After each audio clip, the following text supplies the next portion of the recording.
Yung unang ingredients po yung condense yan, minimixer ko po yan para lumapot din siya ng magandang lapot.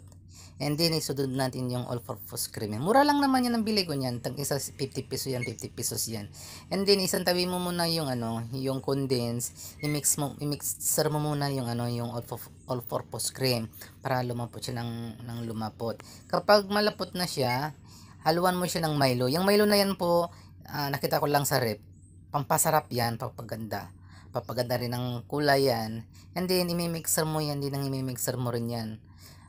Mixer mo lang ng mixer, hayaan mo lang i-mixer lang yan hanggang lumapot, kasi kailangan natin kasing palaputin yan ng palaputin kasi para maganda yung niya, ang kalalabasan ng ng ice cream na ginagawa natin. And then i-mix na natin yung ulit yung condense ng kaninang minixer natin, tapos i-mixer natin din ulit yan. Ang purpose kasi yan para lumapot siya ng lumapot, para kapag lumapot siya ng lumapot, yan, pwede na nating ilagay yan sa isang container yan.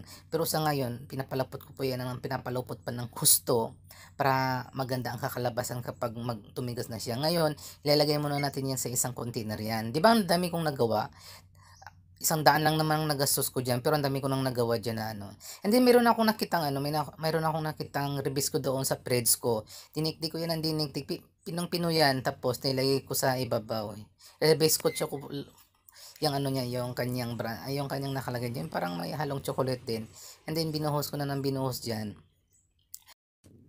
Yung dinikdik na recipes ko na yan, dagdag sarap din yan sa maging ice cream yan. Sarap ko yan. Ang sarap.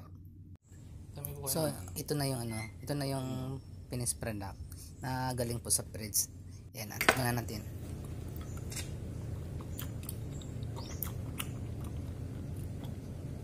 Ang sarap.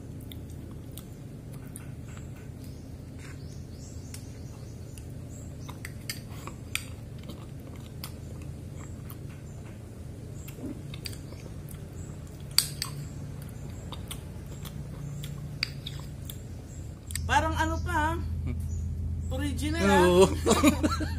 Kala mo Magnolia.